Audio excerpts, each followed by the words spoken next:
Good morning, everybody. We have a great show coming your way today on GoJo and Golic. Here's what we have to look forward to. We got a little Lamb problem in Dallas. We'll talk about why CeeDee Lamb will not be reporting today. Plus, can Paul George save the Sixers? We will talk the new look team in Philly. And today's guest, we have Olympian Chase Budinger and the Athletics' Jourdan Rodrigue will be joining us. All that and more coming your way. Let's do a show.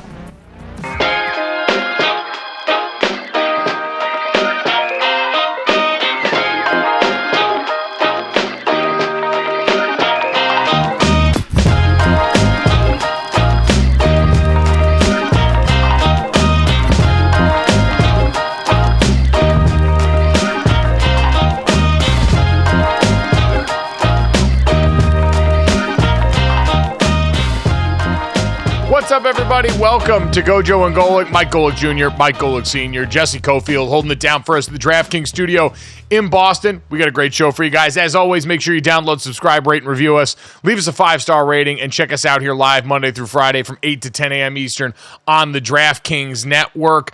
Plenty of great stuff to get to. We had a little bit of technical difficulty off the top of the show today, so thank you to everybody for bearing with us as we got started here.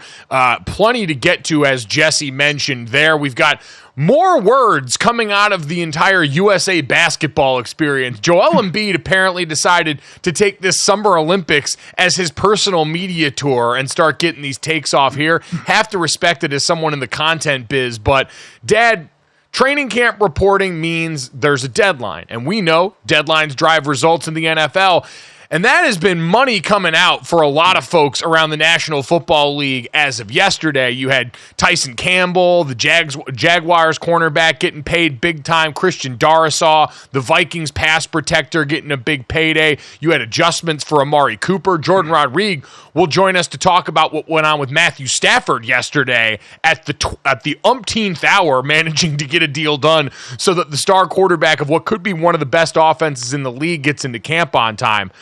But man, all things seem to center around the Dallas Cowboys because Mary had a little lamb, and right now Jerry is missing a very big one in Big D, Dad. He no longer has the services of their star wide receiver as CeeDee Lamb not reporting to training camp. We mentioned the $50,000 a day fines that are probably coming his way in this process. Dad, what do we think here? Usually we talk about it. The CBA is set up overwhelmingly to give an advantage to the team side on this, but you look around the rest of that Dallas Cowboys skill group, and it gets pretty scary after the name CeeDee Lamb. So how do you see this shaking out? Well, I mean, you look at how Jerry Jones has handled extensions in the past, and it hasn't been very good, right? Dak on the back burner on the last extension, other players going before him, and now Dak again. All the talk had been about Dak getting a extension going into this year, so it wouldn't count, 59 million against the cap this year, and that doesn't seem to be going on. So Dak could be one of the first true free agent big time quarterback in a while. So now you're dealing with CeeDee Lamb, who isn't showing up. He's due to make just under 18 mil this year, but he is so that offense. It's astounding. The running game didn't go anywhere last year. Your second leading receiver was Jake Ferguson, your tight end, who had 64 less receptions than CeeDee Lamb, 79 less targets than CeeDee Lamb. CeeDee Lamb was so far and away the entire offense for Dallas, it's ridiculous. And he wants his money. We have seen wide receiver after wide receiver get paid. Justin Jefferson leading the way and a number falling in right behind that. It has been the offseason of the wide receiver, save for CeeDee Lamb, one of the best in the business, not getting his. And he wants his guaranteed money. Again, one more year at 17.9, I think it is. He's going to make. He didn't show up for minicamp. He got fined for that, but that can be rescinded. Fines coming up now, missing camp, are $50,000 a day, and they cannot be rescinded. They have to be taken out of the paycheck of the player. So how long does it go? How much does it cost you? You're talking a pittance of money compared to what he's looking to make. So I don't think he really cares about that much, but he wants a deal. The two biggest stars on this team both are looking for extensions. Dak is at least at camp. CeeDee not at camp. they got a mess. Guys, we actually have a graphic here just showing, the top paid wide receivers in the league. You talked about senior Jefferson getting that deal. Justin Jefferson averaging $35 million a year. He's the highest paid non-quarterback in the league at this point. What kind of a deal do you think CeeDee is looking for? What does he want? Oh, I mean, he's in line with that. Yeah. So you think he could potentially beat out Justin Jefferson to be that highest paid non-quarterback in the league at this point? I don't think he'll beat out Justin Jefferson, but I think he'll be in the 30-plus club, of which there's 4. There's Tyreek Hill at 30. There's Amon-Ra St. Brown at just a tick over 30. A.J. Brown at 32 and Justin Jefferson at 35. I would think he would be right in the second. I would think he would be just below Justin Jefferson, if not equal to Justin Jefferson. So I would put him above 32 or right at the 35 number. Let's put it this way. If we're doing that based on merit, we all think that Justin Jefferson is the best wide receiver in the NFL. So that's how it would slot in our brains, that if there was only going to be one person paid more money than CeeDee Lamb, it should be Justin Jefferson. But to underscore Dad's point, when you look at his relation to Dallas, it's a very similar relationship.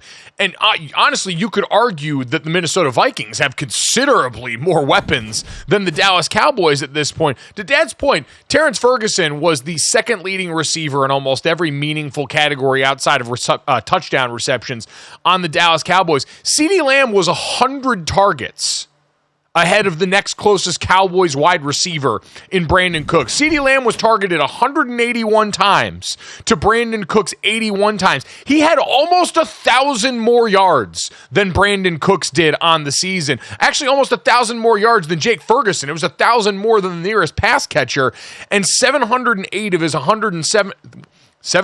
of his 1,749 yards came after the catch. So he was out there doing it by his damn self, by and large, for a Dallas offense that, Dad, to your point, is staring at uncertainty in their quarterback future. I think that's the other part of this, is the way Dallas has treated Dak Prescott has made it seem like, hey, we're comfortable with the idea, at least based on their actions, that he might walk next year. And if he walks next year, man, I think you would want a premier pass-catching weapon to help you break in whoever the hell be playing quarterback for you.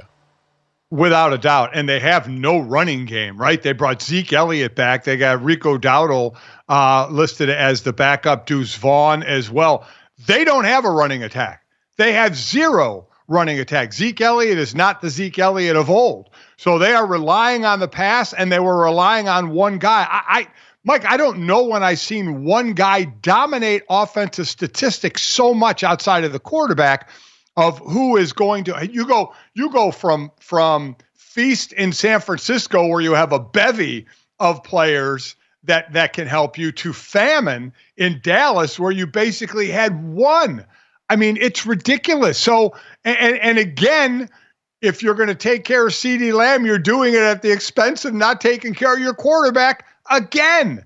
It is amazing how Dallas is screwing this thing up for a team that has done really well in the last few regular seasons, getting, 11, 12 wins, and then obviously not doing it much, getting smoked by Green Bay in the playoffs, but doing well in the regular season.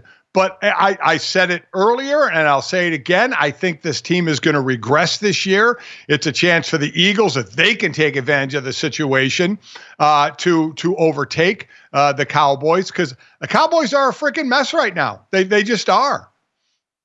Now, I will say this. This sounds like a big ooh-ah headline because it's the Dallas Cowboys, and because the rest of that is the context of it. We haven't really heard anyone come out and pour cold water on this the way it was almost immediately done in other training camps right now, where you've got players holding out.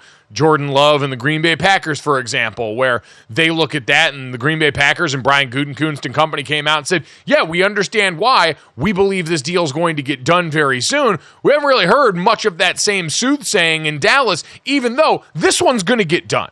Like, the CeeDee Lamb deal is going to get done. They're doing this to make sure it is shown. Like, when we talk to Jourdan in a little bit, Sean McVay literally delayed his pre-training camp State of the Union press conference because they were hammering out the back end of this Matthew Stafford restructure. Wasn't an extension, wasn't a new contract or anything like that. They just rearranged the money sum to make their star quarterback happy. But they had to push that back, the start, to try and get that done. And those are people that have had an amicable relationship. Everything since Matthew Stafford's been there with the Los Angeles Rams has been kumbaya. Sean McVay and company there seem incredibly emotionally intelligent in how they want to go about this, and they understand their quarterback's value. For Dallas and everything else, there has never been a situation handled with two hands on the wheel. It's always one hand, and they got an arm around who's ever in the passenger seat, and they're swerving all over the road. So it feels more chaotic, even though, Dad, I firmly believe this CeeDee Lamb deal is going to get done in a matter of days here. This won't linger.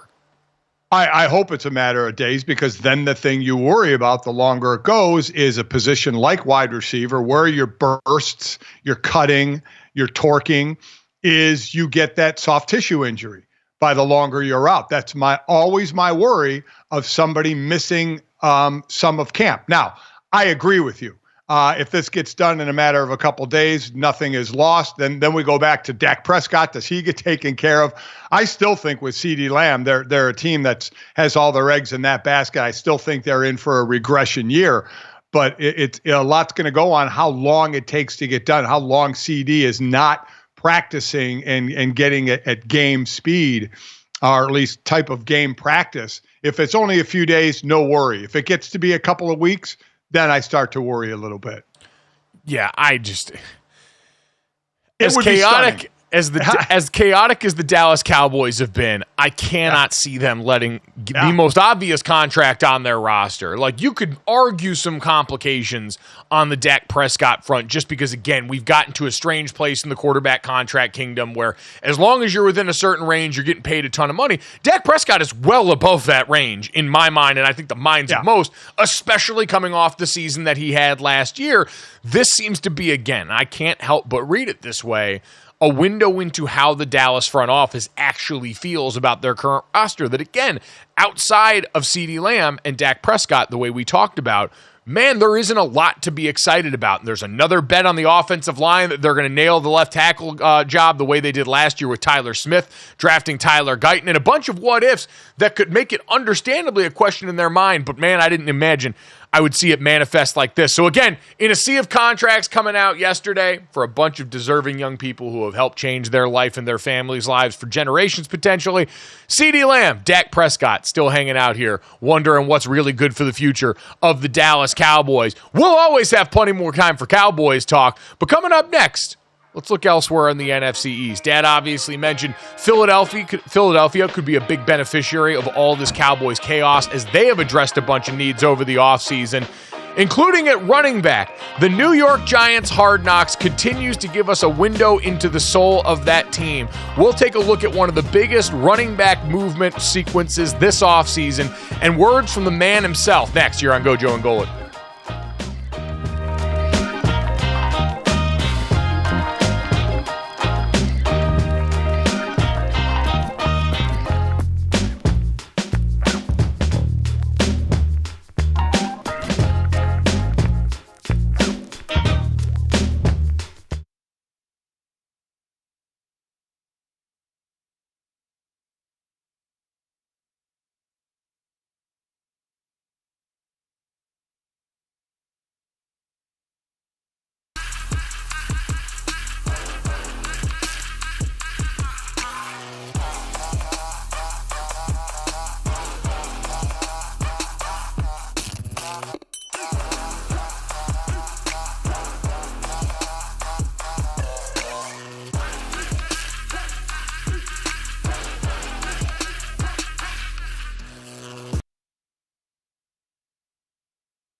Welcome back to GoJo and Golic, a new episode of the Giants Hard Knocks offseason. That's a mouthful. Premiered last night. Guys, can we start over?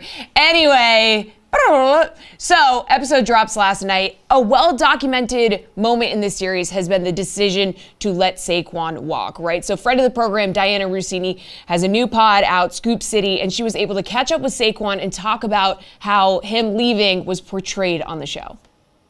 I feel like the Giants thought I was going to go out there and get 9, maybe 8, stretch at 10, and then I'll come back to them and it's like, all right, well, we got you. If you want to come play at 9, you come play at 9, which I think that truly would have got it done. I think that's just where they valued me at. I kind of felt like it was like, kind of a little disrespectful, to be honest, because it's kind of like a slap in the face, but you go see what you are worth, and then if you're worth that, we'll see if you're worth it, and maybe we'll match it.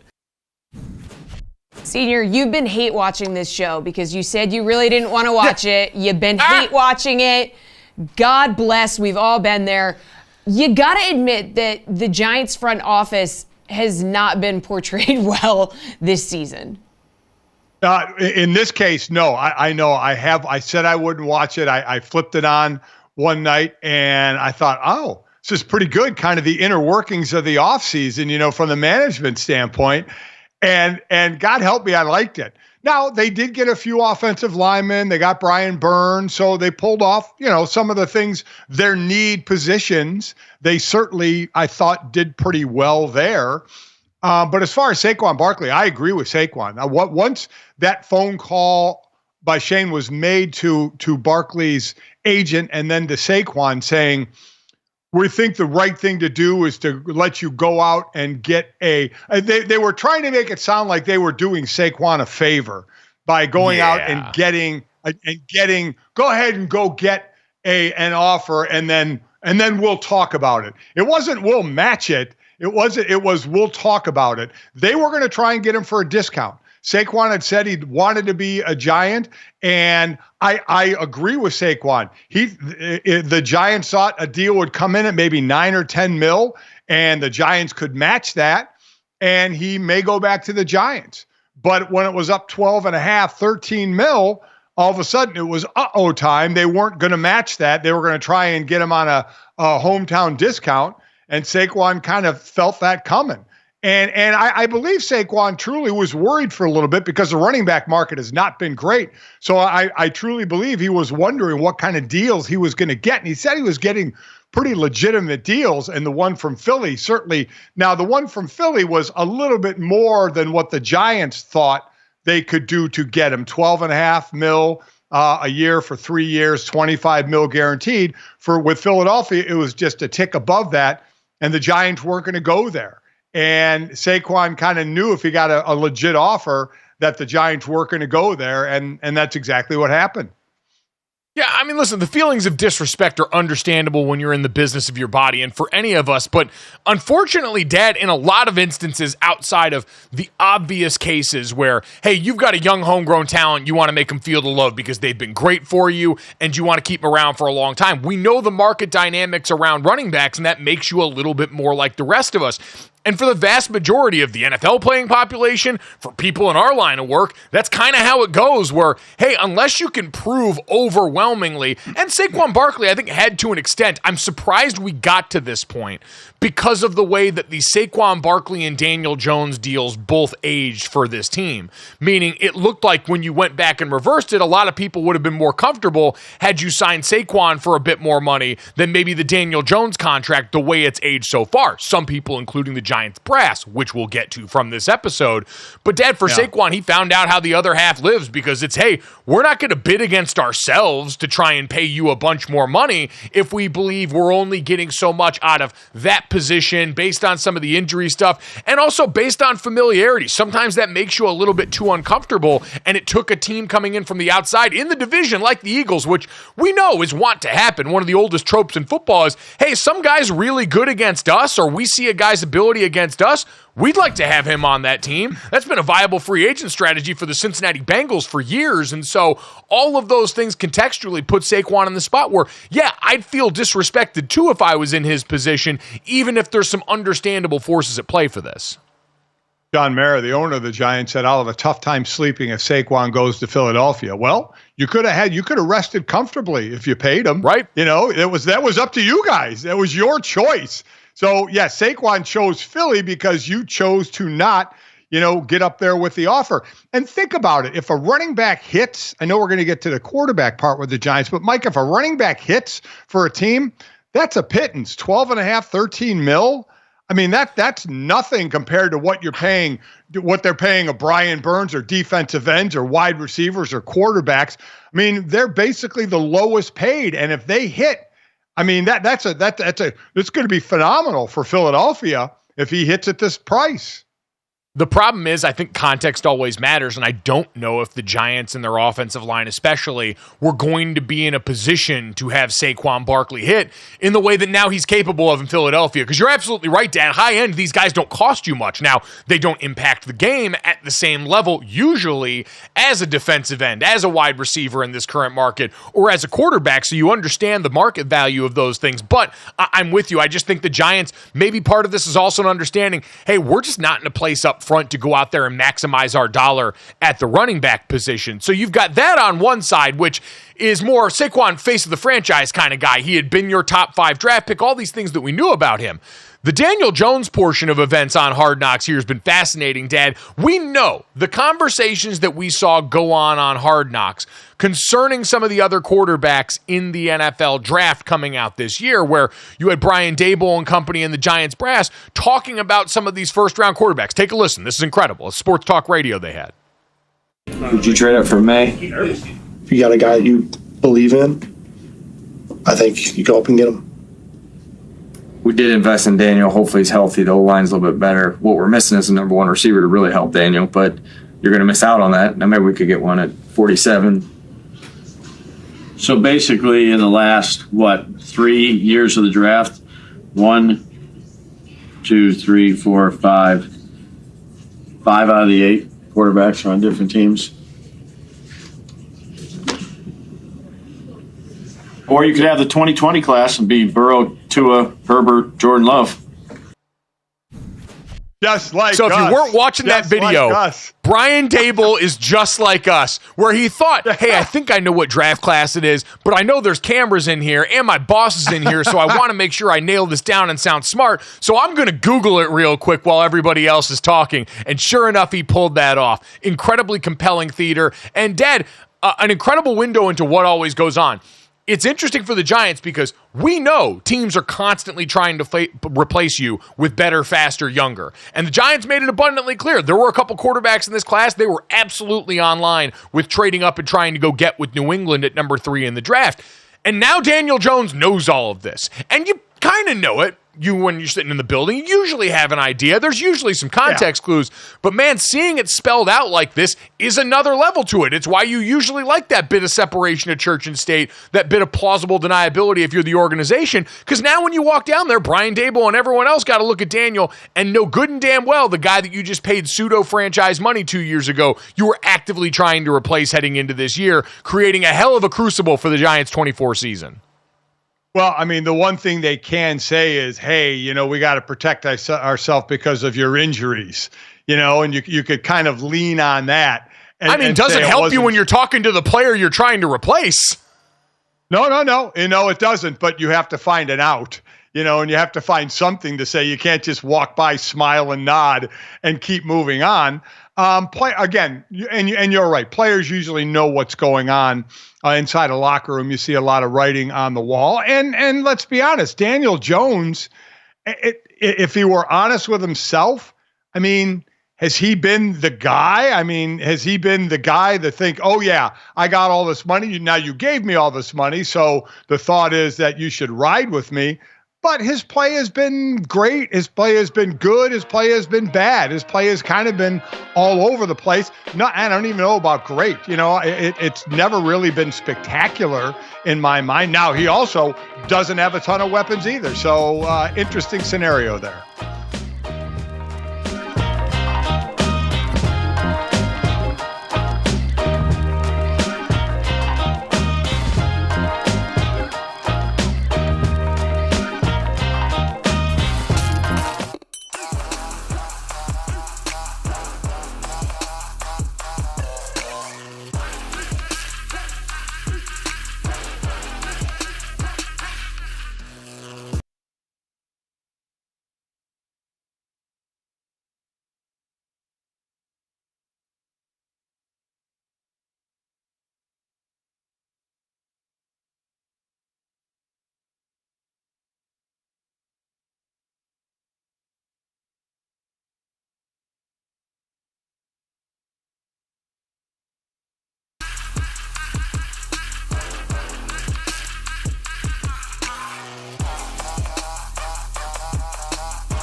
Welcome back to GoJo and Golic. The Oregon Ducks are now in the Big Ten, and if you didn't know it before, you know it now, because they made a splash at Media Days by launching a massive floating duck in an Indianapolis river. Look at that thing.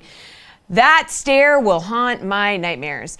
Okay, so the Big Ten, they added a number of teams. We've got USC, UCLA, Oregon, and Washington to bring their total to 18 teams, making it the nation's largest conference. And despite potential interest, we've talked about this from Florida State and Clemson, which are both suing the ACC, as we know. Commissioner Tony Petitti is not interested in growing the conference, at least for now. You know, we're focused on the 18 right now. That's what we're focused on. We had to do a lot of work. You know, a lot of work had been done to integrate USC, UCLA. We started that work over immediately when we added Oregon and Washington. So I think we're really comfortable where we are. We've got to get this conference right, and that's what our focus is. All right, guys, is an 18-team conference good for college football? What do we think? Good and bad for college football is sort of out the window at this point. It's good for money, and honestly, the only thing I could think of when Tony Petitti was talking there was the Michael Clark Duncan meme from the Green Mile. I'm tired, boss. Dog tired. Like, Dad, they have had to navigate scheduling with 2 more teams added from across the country right now, a new college football playoff format, the changes in the conference formats here, and so there has been a lot on these guys' plates also in the midst of all these lawsuits, and so I can understand him trying to quiet the noise right now, even if I firmly believe that if Florida State and Clemson are somehow successful with these lawsuits and manage to get out of the grant of rights in the ACC, both him and everybody from the SEC would probably raise their hands and get ready to open the pocketbooks a little bit wider for either of those brands. Yeah, right now it's no room at the inn, move along. You know, I mean, it's just too soon after adding other teams to both conferences to think about a couple of more, especially where they're in court right now battling the ACC. So I agree. I think down the road, you eventually could get those 2, if not more, in the Big Ten or the SEC. But right now it's not going to happen, and there's just going to be a lot of infighting in the ACC between the conference and those teams. As far as the Big Ten, I mean, you know, Jesse, you asked if it was good or bad. I mean, at the end of the day, it's probably good, right? I mean, you get Ohio State playing Oregon. I mean, not out of conference. You know, this is now a conference game. You can have Ohio State, Oregon, Ohio State, Michigan, Michigan, Oregon, or I should say, one of those 3 playing 3 times, right? I mean, because Ohio State plays Michigan, Ohio State plays Oregon, so they could be playing 3 times, possibly with the matchups, regular season Big Ten championship, because there's no divisions anymore, and then in the 12-team playoffs. So I think it's going to, and what you said is true, Mike. It doesn't matter good or bad. It is what it is. So it's what's going to be accepted, and it's still not going to hurt the game. Well, Dad, listen, what you just described there is great for the casual television viewer, and that's really who college football has decided they want. They looked at all the big gaudy numbers from the out-of-conference matchups that we get during the year between these helmet sticker teams, and they said, hey, we like that. We want to do it more often, vis-a-vis the playoff and vis-a-vis now this conference consolidation of brands that you just saw there, because that's really what this was, a bunch of bought brands for these television commodities in the conferences. That's why all the conference commissioners are former TV executives now, or work somewhere in that space, because they're here to help up the TV deals. And when you look at who it's bad for, I mean, again, we talked about, and they pay lip service to the idea of student-athlete health and wellness and their travel cues and the other sports that are affected by this, that I don't really think the people making these decisions actually care about in a meaningful, actionable way. It's all secondary to, hey, these big brands can help our TV deal. So that's who it's good for, is the casual viewer, because again, this is eroding regional rivalries in college sports, even though thankfully, we still get things like the Civil War, even though it's going to be heavily clipped this year. Oregon goes on the road to Oregon State week 3 of the season, but that Oregon State team, Jonathan Smith just left. They probably, they had a bunch of guys portal out there. It's going to be a shell of what it was. And so those are the things that start to erode as this new world of college football consolidation happens, Dad. But you do get the big time helmet sticker matchups, which again, good for TV, fills all these guys' pocketbooks. Yeah. Like I said, Oregon, Michigan, Ohio State, all playing one another. So that's a nice little trifecta working there. And for getting, even if the conferences didn't realign, you have the now situation of if Ohio State loses again to Michigan, Ohio State could be looking for a new head coach. Right? I mean, Ryan Day is only going to get so much slack because we started talking about this when he couldn't beat Ohio State. Next thing you know, he beats him a couple of times and then wins a national championship and then bolts for the NFL. But Ryan Day, and it looks like with the talent he has, is going to be able to get that done. But we'll see. We'll see. Ohio State has gone 56-8 under Ryan Day. Coming into this season, they've got a bunch of preseason All-Americans. Tyleik Williams, Quinshon Judkins, their transfer from Ole Miss, Caleb Downs, their transfer from Alabama, and the reigning SEC Defensive Freshman of the Year. To go along with a bunch of their homegrown talent, they brought back guys on defense. They got Will Howard to transfer over on offense. They got Chip Kelly to come be the offensive coordinator after he was just chilling as the head coach at UCLA. So yeah, Dad, if they somehow manage to lose to Michigan this year, this will be the straw that breaks the camel's back. I think they will absolutely pull the trigger on that despite all the success, because I think Ohio State believes the machine they have there, the recruiting monster in the Midwest, is fully capable of operating with most anyone at the helm. It's not to devalue what Ryan Day's done. It's just the reality that you kind of become a single issue voter there after a while with all the other success that you've had when that one team that's your hated rival has gone out and not only achieved against you individually, but then won a national championship in your grill the last year. The problem is, Dad, this Oregon Ducks team looks pretty game. When you look at the odds to win the Big Ten right now on DraftKings Sportsbook, Ohio State the favorite at plus 155. They're also second in the best odds to win the college football playoff behind, I believe, Georgia.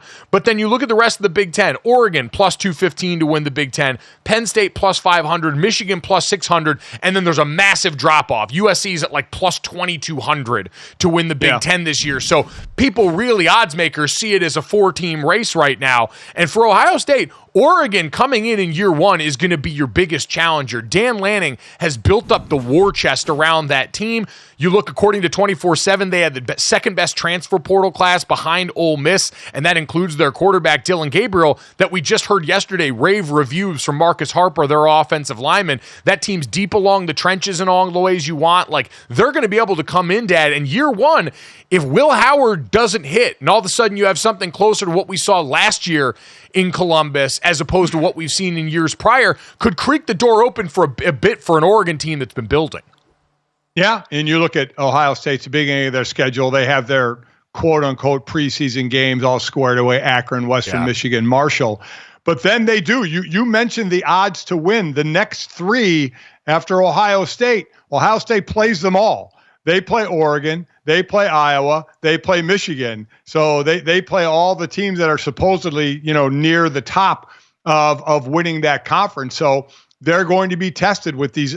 We talk about free agency in the NFL, new pieces fitting in. That's college now. New pieces having to fit in to an already existing really, really good team here.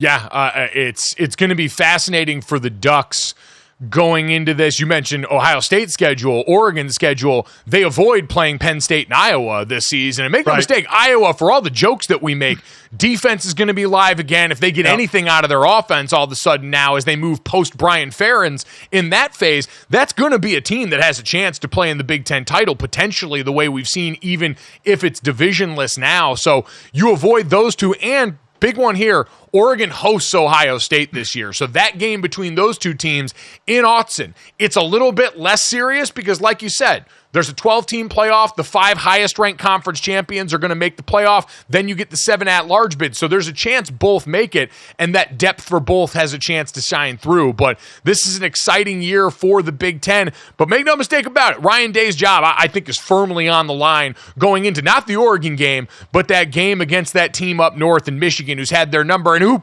listen, loses Jim Harbaugh this year, loses J.J. McCarthy, a host of NFL talent, an absolute monster draft class. So lots to wait and see with that conference. Coming up next, though, let's look ahead to more Olympics. Chase Budinger is going to join and talk about transitioning from basketball to volleyball next on GoJo and Golic.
All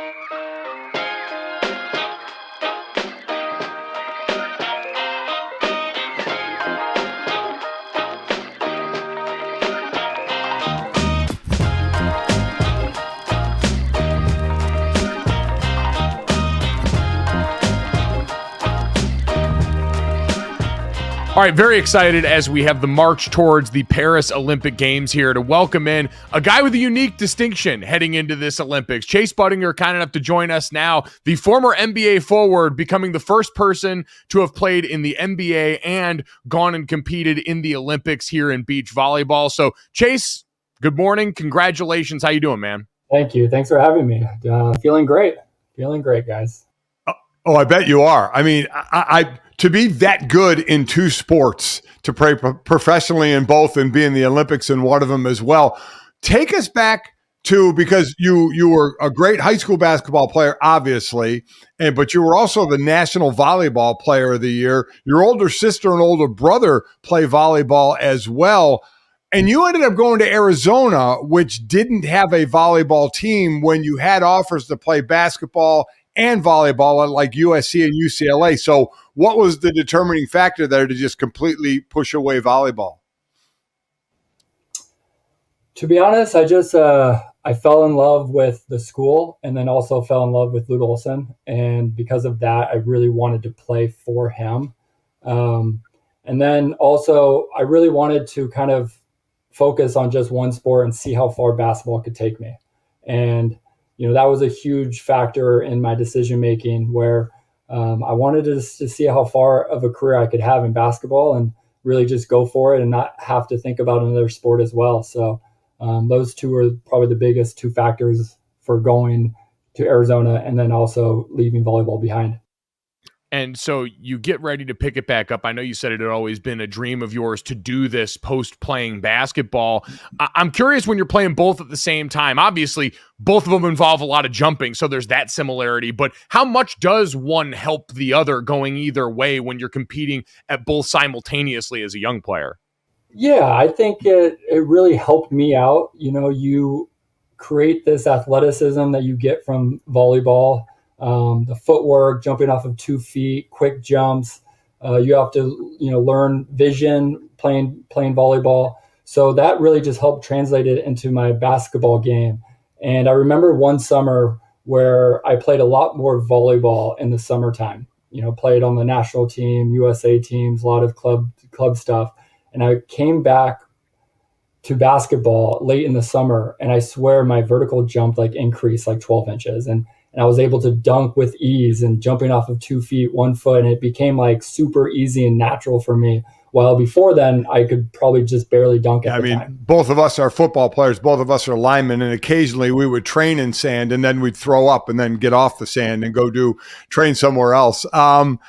So you play in the NBA from 2009 to 2016. Was there a point coming toward that 2016, 2017 area while you were still playing where you started thinking, I want to make the transition? To be honest, it was probably my last year when I played internationally, and trying to figure out if I wanted to continue that path of playing international basketball or, switch careers. And it was a really tough decision because, my whole life was predicated around basketball and being a professional basketball player. So it took me weeks to kind of mull over the decisions, the pros and cons. And then ultimately I decided it was the right time in my life to just kind of switch sports, switch careers, and really just go for it. So as you're going through towards the end of that, obviously you've got the background in it. Was there ever points, because I can remember doing this as a young athlete, going to whether it was charity events or rec tournaments and playing volleyball and being exposed for the first time as a high school athlete to what volleyball athletes actually looked like on the court and how different it was. Did you have basketball teammates of yours that knew this as a part of your life that ever came out and tried to do it with you, or thought they could go out there and just because they were great athletes in that sport, play and do well, that got humbled when they finally got to the sand with you? Yeah, I think a lot of my teammates kind of knew that I had that basketball background. I think a lot of commentators would always talk about it. Very few times did I ever mess around with with other teammates playing beach volleyball. I do remember one player in particular, though, JJ Barea, who, you know, of course, a little guy. He was actually pretty good at beach volleyball, surprisingly. And we went out to Puerto Rico one time, his homeland, and messed around on the beach. And I thought he was pretty good at it and could actually like mess around and keep up. We've talked a lot on this show and other shows have talked about it because there was the whole thing about NBA players playing in the NFL. It's always interesting, pro athletes picking up different sports and how they would do. It'd be interesting to see guys in the sand and what they would do. So you are done with basketball. You hit the AVP tour, I believe, in 2018, and you're doing that and playing. But take us, I believe it was in June of this year when you qualified for the Olympics. Take us to that moment of fulfilling that dream and what that was like. Oh man, it was such a rush in that moment. Our journey for the last year and a half of trying to qualify was such a roller coaster, competing with another U.S. team that the race was so close, so up and down. And, you know, finally getting on a good little stretch towards the end of qualifying where it kind of put us over the hill, over the other team, and finally getting down to the last tournament. And basically, you know, having them lose and guaranteeing us the spot. And that's pretty much what happened. And just the emotions just running through me, the excitement, the, you know, just everything just poured out in that moment of just pure excitement and joy and happiness and gratitude because of the journey that we just went through.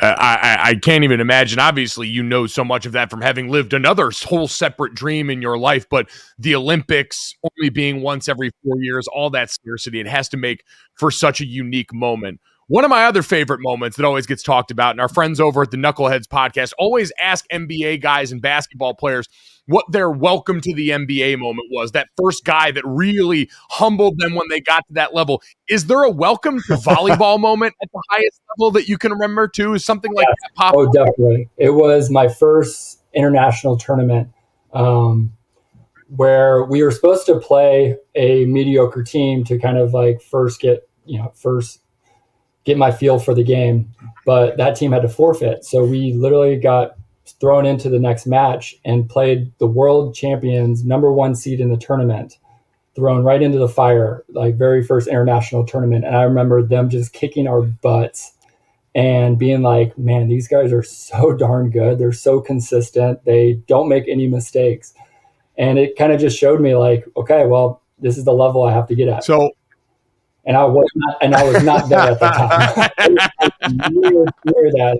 And this was about probably 5-6 years ago. So if you had your choice while you're in the NBA, if you hit a logo 3 game-winning shot to win the NBA championship, or what you can possibly do here, have the massive spike to win the gold at the Summer Olympics, which would you choose? That's a tough question. That's a really tough question. But I mean, both have been dreams of mine. I can't even choose that one. That's such a tough question, right? I mean, winning a gold medal, doing it for your country, unbelievable. But also, you know, hitting the game-winning shot for an NBA championship, maybe 51-49% for the NBA championship. A close tie. Well, with basketball in mind, I'll ask you this. There's obviously a whole bunch of other people you're going over and competing with on behalf of your country, a whole bunch of other sports over there. I know basketball, we see that on TV all the time now, but is there another sport that you're most excited to see going over there and being part of the games when you've got some downtime? Yeah, I would love to go see some swimming, some track and field. Obviously, go see the basketball team when I can. So really just try to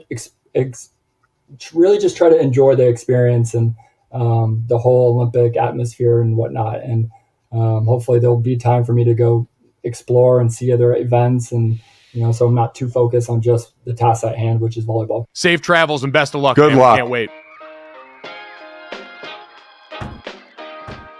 Coming up next, division preview season rolls along. The AFC East. You want to talk about the non-Aaron Rodgers Jets? We got something for you next.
Welcome back to GoJo and Golic. Jesse Cofield, Mike Golic Jr., Mike Golic Sr. And guys, camps are open across the NFL. Praise be. We're about a week out from the Hall of Fame game between the Texans and the Bears, and we are continuing our division previews. So today, we're going to be talking about the AFC East. And guys, we want to talk about the Bills, okay? Their biggest splash of the offseason, trading away Stephon Diggs, so not so hot, but still expectations are very high for this team. What are you looking at as they open camp this week?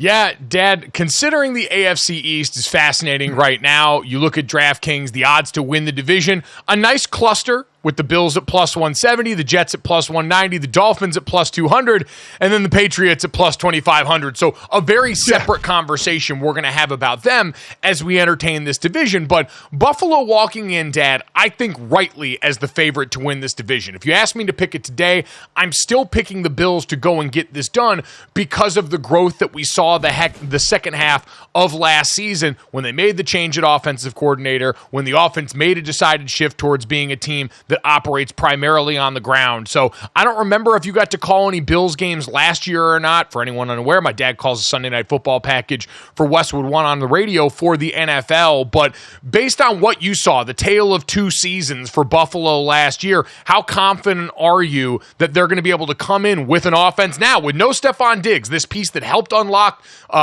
Josh Allen at quarterback during the early years of his tenure, now finally moving forward? Yeah, I think it's going to be tough. You know, they picked up a couple of receivers in free agency. They got Keon Coleman in the draft. So I'm not sure where to go with Buffalo. In all honesty, offensively anyway. I do like the defense. The defense did such a nice job without blitzing. I mean, they had 54 sacks. They didn't blitz a lot. They got pressure with the front four, which is an impressive thing because you get pressure with the front four. That means you got 7 to drop. So I do like the defense and what they did, especially at Oliver in the middle of that defense at defensive tackle. So I kind of like, and they had injuries on the defense, right? Tre'Davious White, Von Miller, Milano, linebacker, all lost during the season with injury. So defense, I'm not as concerned as the offensive side of the ball on where you're going to go. Is Dalton Kincaid going to be your main go-to guy as the tight end? You know, you're going to have to find threats on the outside. And who's that going to be? Who's going to be your deep ball threat? Yeah, I think a couple of things here. One, defensively, what you mentioned, absolutely noteworthy. Dad, you can speak to this as a former defensive player, but I'm sure for any coordinator out there, you'd love to have what Buffalo has, which is the ability to get home with 4. We see a lot of the best defenses in the NFL, whether it's the San Francisco 49ers, the Dallas Cowboys often fit into this category as well with Dan Quinn in the last couple of years. If you can get home with 4, it unlocks and opens up a lot for you. Buffalo's had really competent secondaries, but last year, 32 sacks without sending a blitzer, 5th most in the NFL, were the Buffalo Bills. They actually had the league's worst DVOA, defense adjusted value over average, the efficiency metric from our friend Aaron Schatz at FTN. They had the worst DVOA when sending blitzers last year in terms of pass defense. So that's something, but it was also, looking at last year overall for this team, Sean McDermott took over defensive play calling again, and by and large helped them weather that storm of all the injuries on defense. And they turned the page on some of those this year. No more Jordan Poyer. He heads within the division to Miami. No more Tre'Davious White. He's out of there as well. And so it's going to look different, Dad, but I think they showed last year the ability to adjust, one, with the group up front's ability to get home with pressure. And man, if you at least get some of Von Miller next year, we know he's probably physically over the, on the back 9 in terms of his career, so keeping him on the field is going to be difficult, but the rest of that group with A.J. Epinesa and Greg Rousseau and company seems to be taking that step. So if you can do that, I'm with you on defense. Offensively, you are right. This team now, last year towards the end of the season, kind of already made the shift, but in a day and age in the NFL where everyone's playing too high against these teams that used to go yard against them, Josh Allen made the adjustment in his head. He was now a quarterback that started to take what you give him with his legs, with his arm, all the above. But now Gabe Davis and Stephon Diggs, who are 1 and 2 in terms of average depth of target for this team over the last couple seasons, both gone to Jacksonville and Houston respectively. So I don't know how they supplement that, Dad, but the reason I remain confident is just because Josh Allen lives here. Like, I understand people have polarizing opinions on this guy, but it's hard to watch the human battering ram with the rocket launcher for an arm who does seem to be mentally putting it all together and say that this team has a floor that's lower than at the very worst a playoff team, right? Like, I still think they should win this division ultimately on the backs of a running game led by Josh Allen and his ability to create for them in the passing game. But at worst, I think this is still a team that's comfortably a playoff squad. Yeah, I agree. And I think a guy we're forgetting to mention is James Cook, the running back. I mean, he ended up with 281 touches, 237 carries, 44 receptions, had over 1,100 yards rushing, averaged just under 5 yards a carry. He was a nice supplement, I thought, or worked well in tandem with Josh Allen, had a lot more carries than Josh Allen. So I think he could be a bigger part, especially when you don't have the receiving core that you thought you may have. How much more goes on James Cook, possibly, or to be another big, valuable piece of that offense, Jesse? Guys, I just have to add that Josh Allen did go Instagram official with Haley Steinfeld last night. So to be noted, oh my God. Yes, huge moment. Instagram official. The first picture in a carousel of photos, including her, was the two of them with the Eiffel Tower in the background. I mean, yes, GoJo. Was this his Instagram or hers? His Instagram. Oh, okay. It's a fish. All right, hold on. He's locked in. Yeah, take it in. I'm pulling up right now. MVP. Josh Allen, third in MVP odds at plus 900. Life savings going over there at this point. You can't bet enough money on that right now. Me and my sister have been quietly standing and monitoring this relationship for the longest time. And I understand why Taylor and Travis get all the billing. All I'm saying is the NFL has room for multiple it couples. And my, oh my, this couple has got so much it. So big, Jesse, thank you for that one. Huge part of the analysis here. My pick for the Bills to win the division already felt pretty solid. Again, based on what we saw. Joe Brady last year, able to shift this to a ground attack that does, even outside of just short yardage carries, make use of Josh Allen, one of the most efficient scramblers in the NFL, and a guy who, because of Stephon Diggs, developed a lot of those good habits. We talk about this all the time, Dad, with young quarterbacks.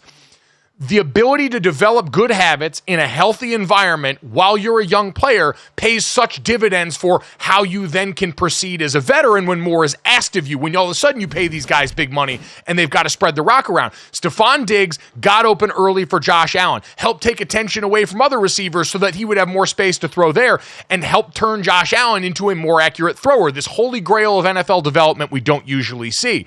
And now to have that development with also his personal life in such a robust place romantically, I don't know how you can pick anyone else. Facts. Yeah. What, Okay. Senior? What? Yeah, what do you have to say about this, Dad? I'm not saying anything negative. You guys want to throw the Haley Seinfeld, issue in there? How that? Did you just call her Haley Seinfeld? Oh my God! what is All it? right, we need to go on to the New York Jets before my father embarrasses us in front of a couple that we could still theoretically be friends with. Dad, let's go to the New York Jets, who are right now watch Seinfeld all second the best time. odds on DraftKings Sportsbook to win the AFC East behind those Buffalo Bills. We have talked all about Aaron Rodgers all offseason. So, Dad, I want to ask you, what is the most important part of this team, non-Aaron Rodgers edition, that could actually allow the Jets to go in and cash in on that, to actually challenge in this division in the way that they envisioned when Aaron Rodgers was brought over here? Well, I mean, I would say the offensive line, right? They brought in, 3 in free agency and 1 in the draft. So, I mean, talk about, maybe a 4/5 shift of an offensive line. The group that has to be the most cohesive on the field. So I would look at that protection. Also, the run blocking, the pass protection, the run blocking for Breece Hall, and what he does, obviously, in catching the ball as well. I have to believe, because the defense, while you had a player saying they were going to be, historical, they weren't historical, but they were good. They were really good defense. Don't get me wrong. They were a really good defense. But I do think it's going to be the O-line, both run blocking and protecting Aaron Rodgers. Yeah, defensively, I have very few worries about them. I understand right now we're going to quibble about the Hassan Reddick contract, but overall, Right. This is a group that's got stuff everywhere here. Jermaine Johnson taking that next step. We'll see what Will McDonald does, come up with the guys that they've drafted around Quinnen Williams, who was a stud on the interior as this D-tackle renaissance goes on in the NFL. You're right. Rob Saleh has shown with the talent on this group and the way that he coaches defense, that's going to be a unit that gives people problems. When you can strap it up on the back end like that, man, life is good. So it is the offense, and you're right. I think the offensive line has been another one of those big stories, and Morgan Moses, John Simpson, and Tyron Smith. And really, I think Olu Fashanu, I think that draft pick, I know some people thought, hey, maybe tight end there, especially if Brock Bowers had been in the mix, was something that the Jets could and should have considered. But I do think, based on Tyron Smith's recent injury history, you're going to need another tackle to play meaningful games for you. And to have a guy like Olu, who would have been a top 5 pick last year if he had come out, and this year some people nitpicked a bit, but is still an incredibly gifted young player. I think all of that combined creates enough depth in that room to where, yeah, it's going to have to come together quick. And, Dad, we know there's not as much time on the field in preseason, but you mentioned Garrett Wilson, Breece Hall, Aaron Rodgers when healthy. All of these weapons are things that can help an offensive line. We always talk about it going the other direction. What can the O-line do for you? But a great running back can help an offensive line ease off some of those edges, round out some of the edges in what could be a process that lacks the right communication, that lacks enough reps to be cohesive up front in the early going. All of those things can absolutely help mitigate that. Nothing more so than an incredible quarterback, which Aaron Rodgers on his best day still is. And can Mike Williams give you anything? Mike Williams hurt 3 games in last year. He's on the PUP list now, but can he, the goal is to get him ready for that first game. But if he can give you something and take a little bit of pressure off Garrett Wilson and Breece Hall coming out of the backfield, that would be money. So we'll see what Mike Williams can bring. Yeah, that is absolutely a huge swing state in this. We know Aaron Rodgers' health is the beginning and the end of all this, but Dad, if we're going to assume maybe Aaron Rodgers is an MVP Aaron Rodgers, but even if he's the step down below that we saw during his final season in Green Bay with that young receiver core, this will still be a much improved team. They were dealing with quarterback Narnia. They were wandering in the desert for 40 days and 40 nights last year, and so anything that's an uptick off that is going to be a massive improvement. Have this team absolutely in contention for the second best team in the AFC. going along with the Miami Dolphins. Dad, let's get to them up next as the last of the real contenders here. This Dolphins team, one of the best offenses in the NFL last year, certainly the fastest between what we saw with Devon Achane in the backfield and then Tyreek and Waddle in that receiving room here. So do we think the Miami Dolphins can finally go and get it done, get playoff wins here in a way that evaded them last year once the temperature dropped down low and they had to head to Kansas City? I mean, that was the killer for them, the end of the season, right? And how they kind of folded at the end of the season. So I until they're one of 5 teams to finish with back-to-back road games, one of 2 teams that play 3 of their final 4 games on the road, 3 of their final 4 games against playoff teams, against 2023 playoff teams. So it gets tough. And then you go on the road now. It was exceptionally cold weather in Kansas City, but you worry about a warm weather team going to a cold weather environment and how they can struggle. So can they put themselves in a position where they're coming to Miami and not going to, a Kansas City, a Buffalo type of a situation? We'll have to wait and see. But the offense should have the ability. You mentioned the running backs, you mentioned the wide receivers. The defense, they got to fill the hole of Christian Wilkins. For sure, big guy in the middle. They get Calais Campbell, who's been around a long time. He certainly alone isn't going to fill that hole. They're going to have to kind of do that by committee. But they get Jordan Poyer, Kendall Fuller, Jordan Brooks. They had some additions. And Anthony Weaver, the new D coordinator coming over from Baltimore, I think was a nice get for them as well. So I think the signs are pointing in the right direction, but it's like, you got to wait till the end of the season, see how they do against tougher opponents, and then see where they have to go in the playoffs, because it's a real issue for them. I think the biggest issues for this team really boil down to health. Can the offensive line stay healthy enough long enough to get the continuity that I think would help them out in some of the areas of the run game where they struggle? Obviously, they can pop big runs with the best of them. That's not a worry for a team with Mike McDaniel, who's one of the best run designers in the NFL and has that kind of speed to burn and that kind of depth in the backfield. They just need to keep that core group on there. And as I say that, Isaiah Wynn, who's expected to start for them at guard, starting on the PUP list this year. Teron Armstead's dealt with injury issues since he's gotten that big free agent deal to come down there. So all of those are legitimate worries. Dad, nowhere more so than the defensive side of the ball. Because when you really go back and look at where they lost that game against Kansas City, it's because they weren't able to get the same amount of pressure. They had 3 defensive ends on IR at that point of the season.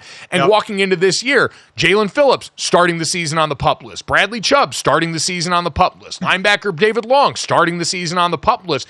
In a new defensive system with Anthony Weaver, who's only been a defensive coordinator one other time, and it was a disaster in Houston in 2020. So all of that, combined with, you're right, having to supplement the loss of a great interior pass rusher, makes me have serious questions. The Dolphins' defensive health is going to go, I think, the longest way in deciding what this season looks like for that group here as they make a change. And maybe we'll see the vibe shift be enough, but I have questions about that would prevent me from picking them to win that division right now, even if they're a team offensively, talent-wise, that's like 1 seed capable. I don't think Tua is the problem. I think Tua is going to get that deal and deserve it based on the way that he's played. It's health overall, and specifically health along that defensive front, that's going to go a long way in dividing this season. Dad, let's get to the New England Patriots last. Different set of circumstances, and I think different priorities for them. It is really, how does the transformation or the transfer of power go for Gerard Mayo taking over overall? How does he manage an operation he knows as well as anybody?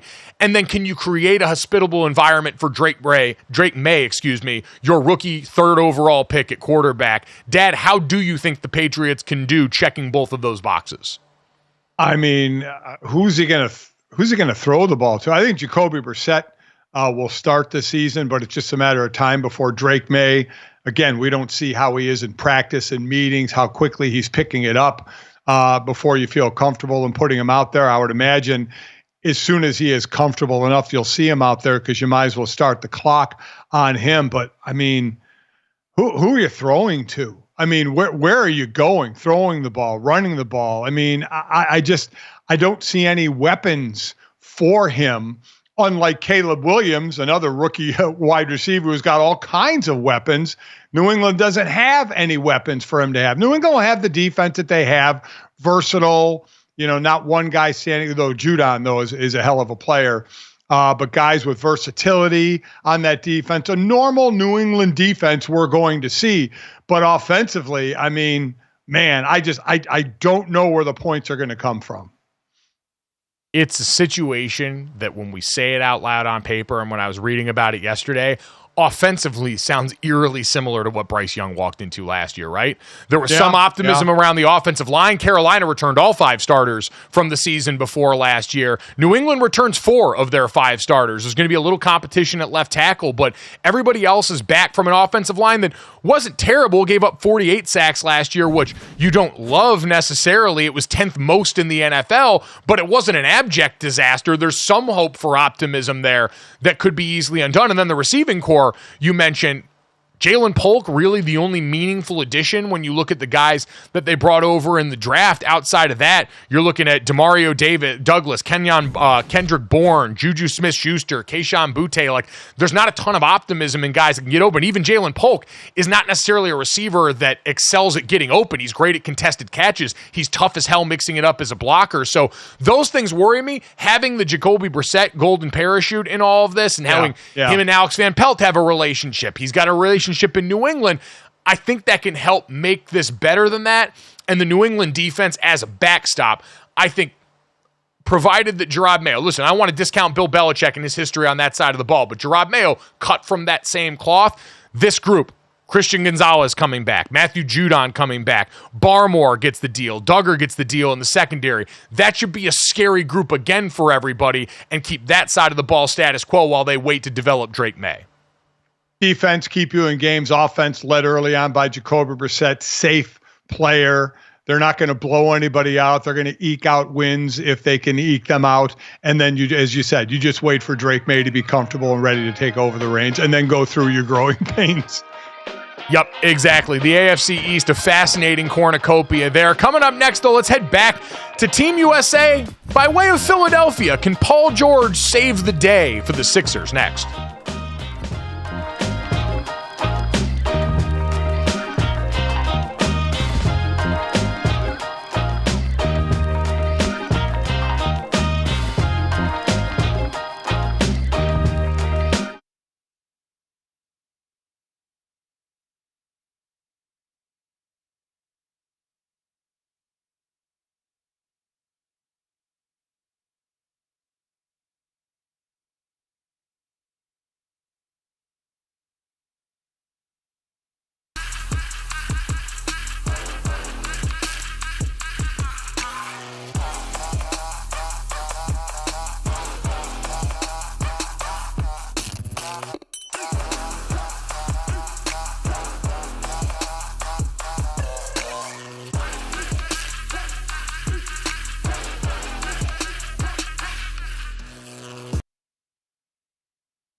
Welcome back to GoJo and Golic. Jesse Cofield, Mike Golic Jr., Mike Golic Sr. Guys, let's talk WNBA. So the WNBA All-Star Game, it set some records like we knew it would.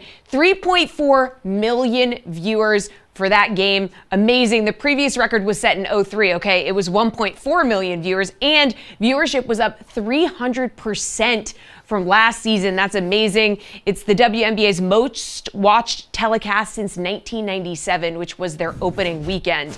Now, Senior, you thought that it would beat the NBA All-Star Game viewership. It did not. The NBA All-Star Game was 5.5 million. So it didn't beat it, but it did set some records. My bad. I thought it would. I thought it was certainly much more competitive.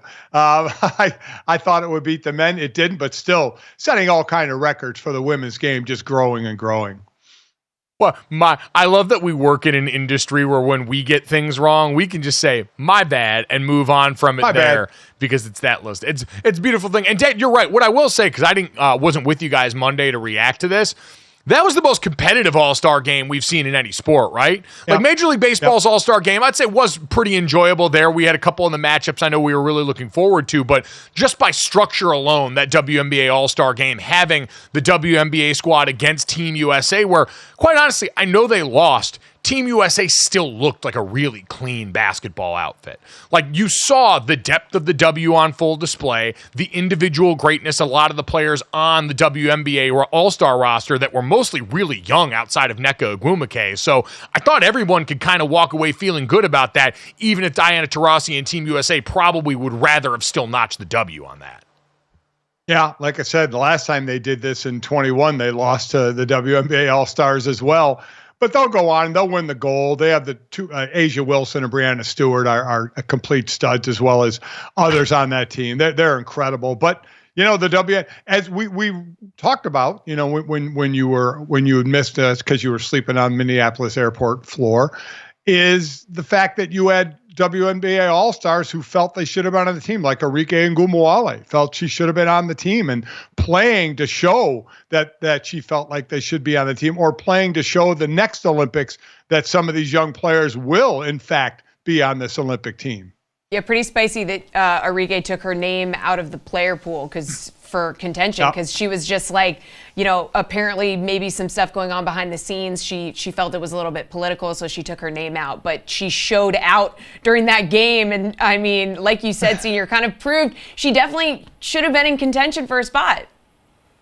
The Team USA basketball roster on the Olympic side for women has always dealt with a little bit of what feels like political undertones. We can get into that as a story for another day. It's bigger than just the Caitlin Clark conversation we had this year. But yeah, Arike Ogwumike, singular, incredible offensive talent, no doubt about that. Honestly, my biggest takeaway from the All-Star game, you just mentioned it, Dad, every time I get to watch Asia Wilson, it's a reminder that it is easily the stamp for the best player on earth on the women's side. She is such a clean force of nature in the paint. And then Aaliyah Boston, man, the development of her, I know she was, you know, Rookie of the Year last year, started off a little slow this season integrating Caitlin Clark. Her running the open floor and her hands in transition are incredible for a player of her size. So I've enjoyed watching as the season gone along. And I've checked in on a bunch of the Fever games because we're all curious about the Caitlin Clark situation. But Aaliyah Boston continues to pop in year number 2 for her, developing right alongside. And that was on display in the All-Star game again. So cool to see on the WNBA side. Let's get to, Jesse, some interesting stuff for the NBA side here. We've talked so much about Team USA, but Paul George had his introductory press conference for a 76ers team that's been dealing with a lot of Joel Embiid quotes out there. So let's introduce a new actor into the equation. Yeah, yesterday they brought in Paul George, introduced him, talked about his 4-year max contract. Now here is George talking about joining this new squad and talking about taking some of the pressure maybe off of Joel Embiid. Well, I think just taking the pressure off, again, Joel. I think it's fair to say, Nick, we don't want to see him isolating at the top of the key. I think I can kind of help him, you know, get through a season healthy. And again, it's just not putting so much pressure on him. Regardless of how good you feel, I think pressure causes a lot of injuries as well. When you think you have to get through and play and, you know, have the touch every possession, and, you know, that kind of just wears you down. especially for how physical he is. Well, I think it's a situation where I agree with that, because you don't want to be a team that when Embiid got hurt last year, you're the 3 seed and you dropped to 7 because of the games he missed. Now he's only missed 8 playoff games out of a possible 67. But really, in playing in the playoffs, he's been nicked up and he's been hurt. And the numbers are down some from the regular season, not a ton, but they're certainly down some from the regular season. He's also never played 70 games in a single season. His career's high was 68 in the 21-22 campaign. So while I think Paul George can help get them over the top and compete with Boston, he's also a guy that can be there, even though he's older chronologically than Embiid. Embiid may be older body-wise with all the injuries that have gone on with him. So I think even if Embiid does go down in the regular season, that Paul George can hold them, Paul George and Tyrese Maxey can hold them a little more level and not drop a lot of spots. So I certainly understand where Paul George is talking about help taking some of the pressure off Embiid, Mike. Yeah, that's the goal, both regular season, but mainly post, to try and have this outfit just have more outlets. Tyrese Maxey inserting himself the way he did absolutely changed the equation on that. So Paul George is absolutely right. He understands his role walking into this building. It's to make life easier on JUL. That's the entire goal for the 76ers team building strategy at this point, is make life easier on JUL. And believe me, if you just sit around and wait, JUL will let you know that should be the goal right now. He's had some takes lately, man. There was another podcast appearance yesterday where Joel Embiid basically went out and said Jason Tatum has a super team. If I go 5 for 20 on a given night, we get blown out, which if I'm Tyrese Maxey, I'm sitting here like, damn, come on, man. I was out here balling without you for large stretches of last year, having to win games for this team. So let's hold up on all that. But I've been a little surprised, Dad. Joel Embiid has always been the consummate Philadelphia athlete in terms of wearing the responsibility that comes with playing in this city, not making a lot of excuses. And while that stuff, listen, he's engaging in the same discourse that we all engage in. And I think we all believe Joel Embiid is capable of a lot of great things, is an incredible player, is an MVP. But hearing that out of a guy's mouth as he's getting ready to walk into that next season, looking at that Boston Celtics team and being, well, yeah, I could do that with that roster, feels a little bit like it should be beneath him at this point. Yeah. He also, said as far as being viewed as a GOAT candidate, had he been healthier over the course of his career, he said, I think so. I think I'm that talented. Obviously, you have to win championships and you need other guys to win championships. So, yeah, he's been out there talking. There's no doubt about it. Some of the takes ice cold, especially the one about LeBron, even though what he said about LeBron being older now and not what LeBron was somewhat true. But it certainly didn't hold well when LeBron bailed him out in a couple of the games, the South Sudan and Germany games. So, I listen, his talk, whatever his talk is, when it gets down to it, they have the team, I think, that can match up, that can give Boston a run. It was certainly better than last year, but Embiid has to be healthy by the time the playoffs roll around. Yeah, I guess you're right. Ultimately, this doesn't matter because he is going to lock in for the season. He's going, regardless of all the injuries, he's been there for this team. The guy's played on busted knees and given them 40 points a game in postseason runs. We've seen it happen, and it is possible, and this is just the continued world of players expanding into the media space because he's giving takes that on the surface, outside of the GOAT take, which I think is probably a bit of a stretch, but all the rest of these about the team's quality, about LeBron James and stuff, I actually kind of agree with, but hearing a guy who's involved in this, who's teammates with LeBron right now on Team USA, and who's getting ready to walk back into that Eastern Conference next year for the Celtics, hearing them all say it, still a little jarring for me, seems a little out of character for Joel Embiid that we've come to know recently. But apparently, double finger pistols, that's showbiz, baby. And we'll wait and see on all that as we march closer to the NBA season. Coming up next, amidst the sea of contract talks from yesterday, one stood out as particularly unique. Matthew Stafford and the Rams get some deals done. Jourdan Rodrigue from The Athletic going to join us to talk about that next.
Welcome back to GoJo and Golic. Mike Golic Jr., Mike Golic Sr., Jesse Cofield. Excited to talk to Jourdan Rodrigue, the Rams reporter at The Athletic, here in just a second. As we had news yesterday, and I don't know if this scared anyone else, seeing the graphic pop up from Adam Schefter with Matthew Stafford looking up somewhat, whimsically. I don't know if he's a little bit lost in this photo, if maybe he's a little bit down in this photo. Either way, it doesn't look like he's thrilled. And all I see is Sean McVay said QB Matthew Stafford has, and I thought, no, he's injured again. Something happened at the start of camp. I was terrified because that's usually been the news surrounding Matthew Stafford. Instead, the news we get is Matthew Stafford has reported to camp, and the team is adjusting his contract. Dad, we remember in the spring it got leaked that Matthew Stafford was looking for more guaranteed money on his contract. We'll get the specifics of that with Jourdan, but it seems like cooler heads have prevailed on this, thankfully, and Matthew Stafford is in fact not hurt. Yeah, this was an interesting, it kind of came out of nowhere. This is one we had not heard about with somebody, that was going to hold out or was looking for a new contract or a different contract. As Sean McVay said, it wasn't an extension. So I'd imagine they guaranteed more money because they only had about half the contract guaranteed for next year and none the year after that. So we'll see what Jourdan says about that. But it seems that got squared away, which is something good because the expectation just wasn't there that there was an issue. No. So for more on this, Jourdan Rodrigue, senior writer over at The Athletic, who does a great job covering this Rams team, pound for pound, I think the best team reporter in the business, kind enough to join us here early on the West Coast. And Jourdan, what do we know about the specifics of what Matthew Stafford was looking for and what he ended up getting in this contract reworking? Morning, guys. First of all, honored to be on with you this morning. Huge fan of all of you. Thank you so much for having me. Yeah, bit of a hectic day yesterday. Things that probably could have been solved much earlier in the offseason and yet went totally silent for months were solved over the course of 3 hours on a Tuesday morning in trying to get Matthew Stafford to arrive to training camp to avoid a possible holdout. It was pretty clear all along. More guarantees. There are only 15 million guaranteed on a 27 million base next year and none guaranteed in 2026. So to me, this wasn't just Matthew Stafford, wanting more of what he's worth, playing like, a top 10, top 7, top 5 quarterback even at different parts of the season last year, especially down the back stretch. But also, I think my personal belief is sending a bit of a signal. hey, I'm still that dude and I'm going to be that dude. And if you guarantee me money, more money in 2025, and actually guarantee me some money in 2026, I'm still going to, I still believe I'm going to be that dude for that long and maybe even longer. And I think that was a bit of a signal sent not just to the Rams, but to the rest of the league about what he believes he's still got left in the tank. And so I think when you heard Sean McVay talk about, communication and improving communication and kind of being a bit cryptic about some of the things that they had to talk about that were not financially related. I think that communicating simple, basic wants and needs and beliefs was probably part of it, because again, this has been pretty quiet topic in the Rams building for several months now. Not only a quiet topic, but they've been kind of a quiet team, not really talked about, right? Aaron Donald retires, and they make the playoffs last year at 10-7, but lose only by a point to Detroit, the talk of the NFC. San Francisco, the talk also of the NFC. It does seem like even with a 10-7 record, correct me if I'm wrong, that the Rams are still kind of flying under the radar, Jourdan. Yeah, I think part of that, to be fair, is because everybody was so wrong about them last year. So we don't want to be wrong this year. So we're just letting it all play out, right? So, this was a roster coming into the 2023 season that had 44 rookies or new players on the 90-man roster entering training camp. Like, guys, they were reteaching how to do drills in spring OTAs before they could actually run functional practices. And so I think that there was a healthy skepticism coming into the year. And last year, you really saw what they're capable of. So I think that, yes, this team way outperformed external expectations. Internally, they believed what they were capable of and what they could do. And when especially buoyed by Matthew Stafford, by Aaron Donald at the time. And obviously his retirement is going to send a shockwave through this roster and has. But they believe that they've now built the pieces around in this offseason to get even better this year. Getting Matthew Stafford was obviously in the building and ready for camp so they can run, efficient functional practices to start with. That's huge because they do believe that they're playoff contenders this year. They made it very clear, stacking certain positions, actually investing in veterans in their secondary, which is not something they've done since Jalen Ramsey. They usually draft and develop there. And also, building their running backs core, Blake Corum coming in so that if Kyren Williams deals with injuries like he has his first two seasons, they have another Kyren Williams to come in and run some of that, mass heavy run game that they're now running. I know, Mike, you love that. So this is going to be a team that does believe that they're going to be frisky. They're building themselves for November, December, January, potentially even February football. That's what they went about doing this offseason. And so, yeah, we got to talk about the Rams. There's a lot to talk about. And you're right. We were all, cataclysmically wrong with them last year. The offense by the back half of the season was one of the bigger buzzsaws in the NFL. That Rams, Lamar Jackson, Baltimore Ravens game, I always think of as one of the real shifting points in the season and the perception of that squad.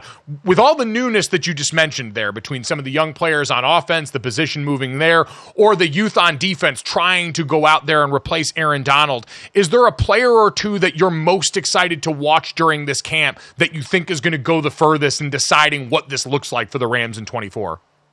Can we get a little bit more of a spotlight on Kobe Turner? Nose tackle that had 9 sacks. And yes, you're supposed to get sacks when Aaron Donald is getting doubled and tripled on different plays, but that hasn't happened in the past with several nose tackles that they've had on that roster. And getting Kobe Turner more pass rush opportunities, I think, is going to be part of the name of the game this season. Kobe Turner, I personally believe, and I'm not going to jinx him on this, so I'll knock on the little wood shelf behind me that's got my Les Snead F them picks mug on it. But and my Super Bowl confetti, just humble brag right there. But I do think that Kobe Turner is on a captain's track for this football team. He was a breakout player at the end of last season. But obviously, I think heading into this season, he should have a lot of attention on him. He is supposed to come in and take a vocal leadership role in just his second season as a former third-round draft pick, an undersized player that many believed was maybe going to be too small entering the league. Now, I'm not comparing him to the loftiest and one of the greatest football players of all time and someone who was an absolute gift to watch play every single day.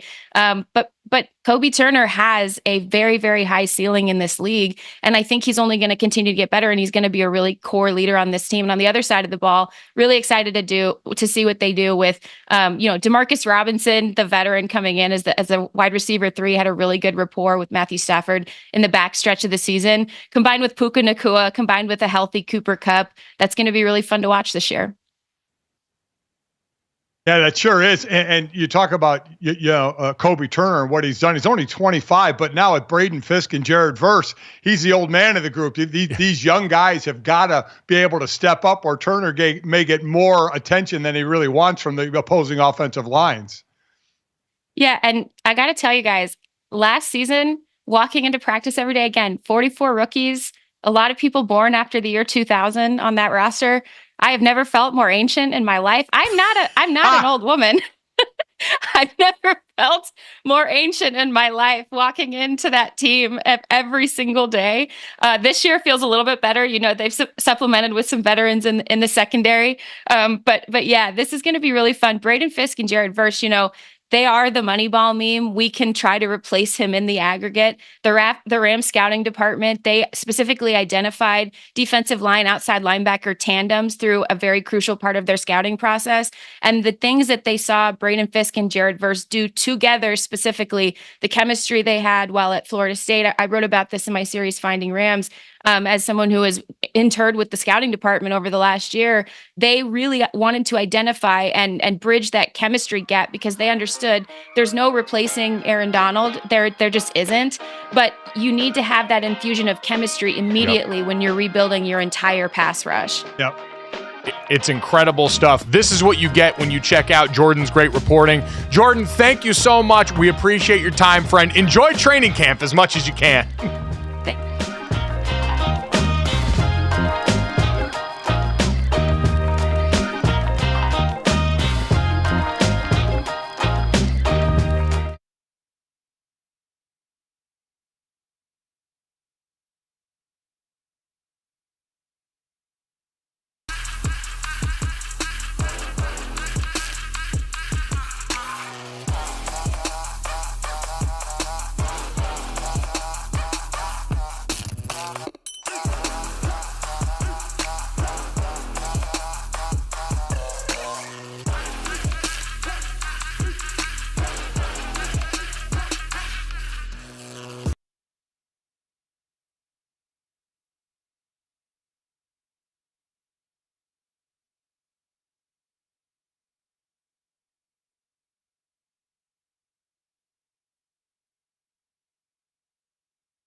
All right, guys, time to finish off the show the way we always do. This, that, the third. 3 quick stories. Send you into the rest of the day. Make sure you download, subscribe, rate, and review us. I'm serious. Do it. Leave us a 5-star rating. Check us out live Monday through Friday from 8 to 10 a.m. Eastern on the DraftKings Network. If you miss any of us or our great guests, and thank you to U.S. Olympic sand volleyball player Chase Budinger, former NBA forward as well, for joining us to talk about his road to Paris, and Jourdan Rodrigue, senior writer at The Athletic, covering the Los Angeles Rams, for joining us to break down the Matthew Stafford contract situation and sort of set the table for training camp there. If you missed any of that, check it out wherever you get our podcast or right here on YouTube as soon as we get done with the show. Guys, let's get to this. Interesting development with NFL quarterbacks. We talked about the bombshell Jesse dropped in terms of Josh Allen and his relationship with Haley Steinfeld going full-on Instagram official this weekend. Someone else went Instagram official this weekend. Joe Burrow and a new haircut here. The Cincinnati Bengals superstar quarterback and heartthrob debuted what appeared to be a very Ken-coded outfit choice walking into Bengals training camp. Jesse, what did you make of this? I won't even call it a bald fade. It's a full-on buzz cut with the Eminem Slim Shady style blonde dye job. How does that land with you? So this is the male equivalent of what females do, which is getting bangs. And when you're getting bangs, something's happened, all right? There's been some kind of a seismic shift in your life. Your friends couldn't talk you out of it. You went in and you got the bangs, and it looks good or it looks really bad. And you know what? I think Joe Burrow looks great. But remember last year we talked about how he apparently got engaged and there was the bar giving shots out because he was engaged and everybody was sad. Then there were reports that he and his fiance broke up. It's giving single is what I'll say. Yeah. Well, we saw he did it in high school. I mean, when he was in high school, he did the blonde look as well. This one is kind of the buzz cut blonde. Listen, I'm not reading into it anymore, Jesse. I'll let you read into it about a life of where you are in your life. Yep. I don't care enough. But he buzz cut and went blonde, did it for a reason. Looked at it and said, yeah, this is how I want to roll. So to each his own. That's the way I look at it. Again, his high school pick, not the buzz cut, but still the blonde look. Yep. Listen, we see a lot of guys take liberties with their outfits heading into training camp. Aaron Rodgers had the Egypt theme yesterday to kind of throw shade at everyone who had talked about his vacation. We had seen guys show up in the past in various different vehicles. So it could just be that. Part of this smells like money to me. Joe Burrow been doing a lot of high fashion stuff lately. He's a very attractive young man. He's a guy with a lot of ad appeal. And so I won't be surprised if this somehow ends up linked to Joe Burrow making money at some point on a commercial during the season. Yes. If that's the case, then more power to him to go ahead and think ahead and plan that for something for the future. That's a good job out of him. No, I mean, he'll have already shot something. I feel like he might have done this for more. That or this could just be like Travis Kelce, who likes having a mustache for training camp. And maybe people just like doing fun stuff because it's basically a little boy sleepaway camp. And you get to go to sleepaway camp with your friends. And sometimes it's fun to give yourself a silly haircut when you go to sleepaway camp with your friends and you're getting ready to stay up late and go down and do the pads and do all the hitting. So we'll wait and see how that works out for Joe Burrow in Cincinnati. Jesse, let's get to that. And the ever-entertaining Keon Coleman in Buffalo. Yeah, the Bills' rookie wide receiver has just been a social media star. Like, every time there's a camera in front of him, I feel like we get some kind of a viral moment the internet has been eating up. And when it was time for him to sign his rookie deal, it was no different. I got a question. Which signature am I put my whole name or kind of signs? Whichever way you want to sign it. How's that? I'm saying, like, I'm signing an autograph or like... Yeah. I'm saying, I don't sign the autograph and put my whole name. Like that. Put your whole name. Right, see that what I was asking? You was making it hard. I mean, can't tell. You know what? Messing with him? He just wanted to clarify. I get what he's saying. You know, when you sign things and you can't, like, he's asking, do I put my full name or do I sign it the way I sign autographs, which is just probably like a swoopy scribble. But I do a swoopy scribble whenever I sign anything. You couldn't tell if that was my name if your life depended on it. Well, for me, it's like if there's a document where I have to sign my full name, Michael L. Golic, I'll certainly sign it different than I would an autograph where I just sign Mike Golic and it's a little more scribbly, to where most things I'll just sign like that, Mike Golic, like an autograph. But when I have to put my full name, it obviously is a little different. So you're putting the L in there? You sign it differently? Yeah. Yeah, like on they can't tax tell. documents. They're little scribbles.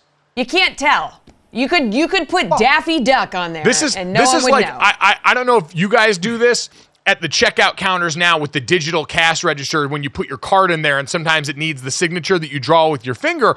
I used to try and be accurate with it. Then I realized it just needs me to mark something. Now I almost make it a game to try and figure out what little loop-de-loop I can draw, how quickly I can get through it with a thing that they're going to justify as my signature. Dad, are you telling me even in like that situation, you're earnestly trying to write your name out? No, that's not what I'm saying. If you'd listen to me, I said like tax documents, official documents where I have to sign Michael on those stupid little things. I scribble too, and it goes through. But what? On the tax documents, you actually go through, like, I've seen your signature. Yes. For a while, I was trying to play with if I wanted to kind of really jock your signature back in the day or not, when you used to just draw your name in the book, normal stuff that you do in middle school and high school. And your name is such a cacophony of scribbles that I don't know how any legal person would look at that and decipher Mike or Michael in a way that's going to affect your ability to give the government money. I don't mess around when it comes. I don't want to give the government any reason to come back and say, this looks different than that. So I will sign it the same. I will sign it Michael, and I'll be done with it. Where an autograph, I'll scribble a little more. I don't want to give anybody any reason to come back and say, this isn't working. So yes, on an official document where I have to sign Michael instead of Mike Golic like a signature, it will look different because I'm writing out Michael. I think our government has bigger problems on their hands right now. They're not worried about you, Senior. Probably, but you know what? I don't want to give them a chance. I do not want to give them a chance because that one person in that one government position may on that one day just not want to. This signature doesn't look right. So, yeah. Something about this Mike Golic character seems suspicious. Apparently, we found out today that my father and Keon Coleman more alike than I originally thought on the surface when it comes to their proclivity for signatures. Jesse, let's finish up with the third. We've got more Olympics news heading into the Olympics. Yeah, guys, Salt Lake City getting the Winter Olympics for 2034 officially. There was a Wednesday vote, so in like the wee hours of the morning. So it's beneficial. They've been awarded it by the IOC. And this is going to be Salt Lake City's second games. If you recall, they hosted in 2002. So another big W for America. We got Summer Olympics, we got Winter Olympics. We're just doing it. Yeah, unless you like booze or caffeine, this is going to be a great time. I'll be interested to see how they offset that. But, Dan, I've been to Salt Lake City one time in earnest. It's a beautiful place. I've been to the mountains there by where they have Sundance.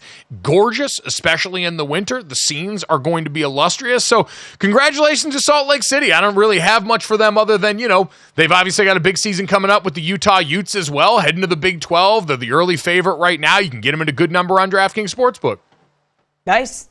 Mormons. Those they tried to actually they bid for the 1972 Winter Olympics, but they did not get that. It went to Japan instead. The best thing about Salt Lake City to me is the Utah is the new hockey team there, right? That they need to call the Yeti. Well, so that to me is would be the biggest news. That, and it is the home and birthplace of Crumble Cookies, which I know our family has a fondness for and has defended against attackers online far and wide. So shout out to Crumble holding it down in Salt Lake. All the rest of those things, perfectly valid. We love the Yeti. We love hockey out there, even if it cost Arizona a hockey team where my parents live, which kind of sucks there. So congratulations to Salt Lake City on scoring that Olympic bid for 2036, scheduling out in advance. Always fun dealing with the IOC. We hope it's always fun dealing with us here. If you agree, then make sure you download, subscribe, rate, and review our show, and leave it a 5-star rating. Thanks so much. We'll talk to you guys tomorrow.